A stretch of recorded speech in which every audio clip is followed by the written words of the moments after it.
जैसा कि शिवानी ने बताया, हाइपरटेंशन। और इसका दूसरा नाम है हाई ब्लड प्रेशर। हम उसको ज्यादातर हाई ब्लड प्रेशर के नाम से जानते हैं। और हाई ब्लड प्रेशर क्या है? बेसिकली हाइपरटेंशन जो इसको बोला गया है, दिया गया है, उसमें दो वर्ड आते हैं। एक है हाइपर। हाइपर का मतलब होता है हाई, मतलब ऊपर है। और टेंशन मतलब प्रेशर। मतलब ये प्रेशर पड़ता है जब हमारी ब्लड वेसल के ऊपर ब्लड का, उसकी वजह से जो प्रेशर जो रिलीज होता है, उसकी वजह से जो हाई बीपी हो जाता है, उसकी बात यहाँ पर करनी है। अभी हाइपर टेंशन जो हाई ब्लड प्रेशर है, वो बेसिकली, अगर हम सबसे पहले, हमें ये जरूरी है जानना कि नॉर्मल ब्लड प्रेशर क्या होता है।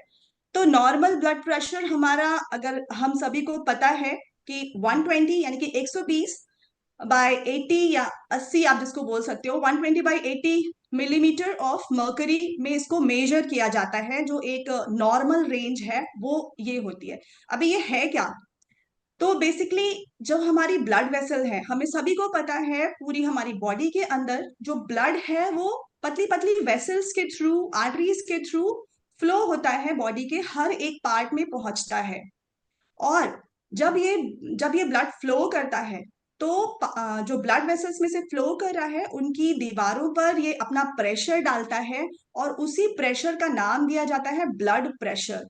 और यही जब ऊपर नीचे होता है, तो जब नॉर्मल जो रेंज है, नॉर्मल टाइम पर जो ये प्रेशर पड़ता है, वो 120/80 होता है। और इसको नॉर्मल रेंज में रखा जाता है। अगर इससे ऊपर निकल जाती है रेंज, लाइक 120 से ऊपर निकल गई, 130 पहुंच गई या 140 पहुंच गई, तो हम बोलते हैं कि हाई ब्लड प्रेशर है किसी को, या हाइपरटेंशन का प्रॉब्लम है। इसी तरह 80 जो नीचे वाली रेंज है, इस ये भी अगर ऊपर पहुंच गई, 90 पहुंच गई या ऊपर पहुंच गई, और तो हम बोलते हैं कि किसी को हाइपरटेंशन का प्रॉब्लम है। तो यहाँ पर जो दो रेंज हमने बात किया, 120/80, वो बेसिकली है क्या? वहां पर दो वर्ड यूज होते हैं। एक होता है सिस्टोलिक प्रेशर, जो ऊपर वाली रेंज है, मतलब 120। वो टाइम होता है जब हमारा हार्ट पंप करता है। आपको पता है, हम सबको पूरा टाइम हमारा हार्ट पंप करता रहता है, बीट करता रहता है। तो जब पंप करता है, वो मतलब कॉन्ट्रैक्ट होता है वो, तब उस समय क्या होता है कि उस पंप की वजह से पूरी बॉडी के अंदर हमारा ब्लड का फ्लो होता है। तो जब वो जो प्रेशर है वो होता है 120 मिलीमीटर ऑफ मर्करी।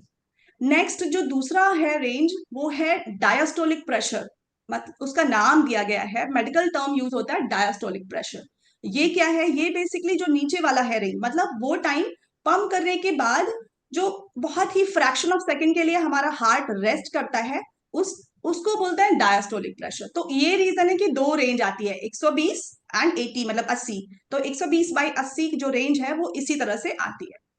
अभी नेक्स्ट ये बहुत इंपॉर्टेंट है जानना हम सभी के लिए कि हाइपरटेंशन या हाई ब्लड प्रेशर हम सब जगह सुनते रहते हैं, बहुत सुना होगा। और हमें ये लगता है कि ये तो बहुत, मतलब जो नॉर्मल इंसान है उसको यही लगता है कि इसमें कुछ नहीं करना है, सिर्फ एक गोली दे देते हैं डॉक्टर खाने के लिए, और वो खाने से सारी प्रॉब्लम सॉल्व हो जाती है।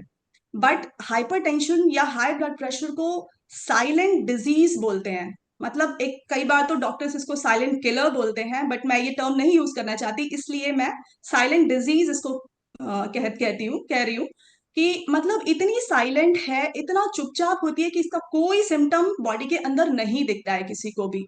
जिसका भी ब्लड प्रेशर हाई है, उसके बॉडी को पता चलता है, उसे पता नहीं चलता, कोई सिम्टम बाहर नजर नहीं आता है, अनटिल ऑनलेस वो बहुत ज्यादा ही बढ़ जाए अगर ब्लड प्रेशर, तब उस केस में ही कुछ थोड़े सिम्टम्स आते हैं। बट अदरवाइज इंसान को पता नहीं चल पाता है कि उसको हाई ब्लड प्रेशर का प्रॉब्लम है।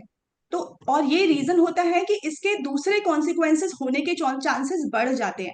क्योंकि अगर इंसान को पता नहीं चल रहा है, जब तक वो टेस्ट नहीं करता, एक ही तरीका है इसको पता करने का, इसका सिम्टम मतलब कोई आता नहीं है, तो पता तभी चलता है जब आप अपना ब्लड प्रेशर चेक कराते हो। और अपना ब्लड प्रेशर चेक कराते हो तब आपको पता चलता है कि आपका जो ब्लड प्रेशर है वो नॉर्मल रेंज से ऊपर है या नीचे है, जो भी। तो अभी हम ऊपर की बात करेंगे, हाई है अगर आपका ब्लड प्रेशर। और हाई ब्लड प्रेशर की वजह से अगर अनकंट्रोल रहता है तो दूसरे प्रॉब्लम्स हो सकते हैं। जैसे कि आपने सुना ही होगा कि हार्ट के डिफरेंट डिफरेंट प्रॉब्लम्स हो सकते हैं, heart attack, heart failure, even जो एंजाइना पेन होता है, इवन स्ट्रोक हो सकता है, किडनी फेलियर हो सकता है। तो ये बहुत सारे अलग अलग रिस्क होते हैं, जो कॉम्प्लिकेशंस हैं ये हो सकते हैं अगर आपका जो ब्लड प्रेशर है वो कंट्रोल नहीं है। तो अभी नेक्स्ट बात करेंगे कि इसमें जैसे मैंने बताया कि क्या हो रहा है, तो इसको हम थोड़ा सिंपल भाषा में इस तरह से समझेंगे कि जो हमारी, अगर हमने पानी का पाइप देखा हो जिसमें जो रबड़ का पाइप होता है जिसको हम टैप में लगाकर और इससे पानी कहीं पर भी पहुंचाते हैं, तो ठीक उसी तरह से हमारी ब्लड वेसल होती है जिनके अंदर से ब्लड फ्लो करता है। तो जैसे पानी फ्लो करता है उस पाइप में से और उसका कुछ प्रेशर पड़ता है उसकी दीवारों पर, उसी तरीके से जब ब्लड हमारी बॉडी के अंदर फ्लो करता है ब्लड वेसल्स के थ्रू, तब उस वो अपनी उनकी वॉल पर थोड़ा सा प्रेशर डालता है। और यही प्रेशर ही डिसाइड करता है कि अगर वो प्रेशर बढ़ता है तो क्या होता है कि अलग अलग दूसरी प्रॉब्लम्स हो, क्योंकि ये जो ब्लड वेसल्स है हमारी वो थोड़ी इलास्टिक होती है। जो नॉर्मल कंडीशन होती है इसमें थोड़ी इलास्टिसिटी होती है, जैसे हमारा रबड़ का पाइप है वो थोड़ा इलास्टिक होता है ना, तो उसी तरीके से हमारी ब्लड वेसल्स भी होती हैं। जो आर्टरीज जो होती है वो थोड़ी सी इलास्टिक होती है नॉर्मल कंडीशन में। बट अगर हाइपरटेंशन का किसी को प्रॉब्लम है तो कुछ रीजंस ऐसे होते हैं जिनकी वजह से जो ब्लड वेसल है उसकी दीवारें थोड़ी स्टिफ हो जाती है, थोड़ी मतलब ऐसी कड़क सी हो जाती हैं धीरे धीरे करते करते। कभी कभी उनके अंदर अलग अलग कुछ चीजें ऐसी डिपॉजिट हो जाती है, बेसिकली वो कोलेस्ट्रॉल होता है। तो उस तरह की चीजें डिपॉजिट हो जाती हैं, मतलब अंदर जमा हो जाती हैं, उसकी वजह से जो वॉल है, जो उसका जो अंदर का जो एरिया है वो कम हो जाता है, तो ब्लड फ्लो कम हो जाएगा। अभी हार्ट को क्या है, ज्यादा ताकत, ज्यादा मेहनत करनी पड़ेगी ब्लड को पूरी की पूरी बॉडी के अंदर, बॉडी में पहुंचाने के लिए। और अगर ये कंटिन्यूअसली ऐसा होता है तो अलग अलग, जैसे मैंने बताया, कॉम्प्लिकेशंस हो सकते हैं। इस अगर ब्लड ठीक से फ्लो नहीं कर पा रहा है, पहुंच नहीं पा रहा है।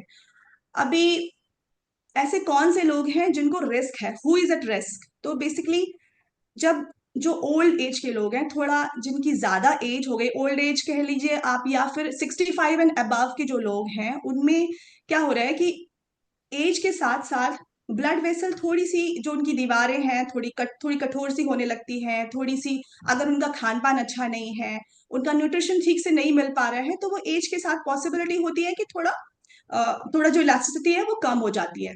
नेक्स्ट फैक्टर होता है फैमिली हिस्ट्री। किसी की फैमिली में, किसी के यहाँ अगर जेनेटिक है तो भी चांसेस है, हाई रिस्क होता है कि लोगों में, अपनी उनकी फैमिली में हो सकता है हाइपरटेंशन का या हाई ब्लड प्रेशर का प्रॉब्लम। नेक्स्ट होता है जिनको जो लोग ओवरवेट हैं या ओबीज हैं। और उसके अलावा ऐसे लोग, जो कुछ ऐसे लोग हैं जो हाई सॉल्ट, मतलब ज्यादा नमक थोड़ा सा ज्यादा खाते हैं अपने खाने में, वो नमक ज्यादा इस्तेमाल करते हैं, वो बहुत बड़ा रीजन है हाइपरटेंशन होने का।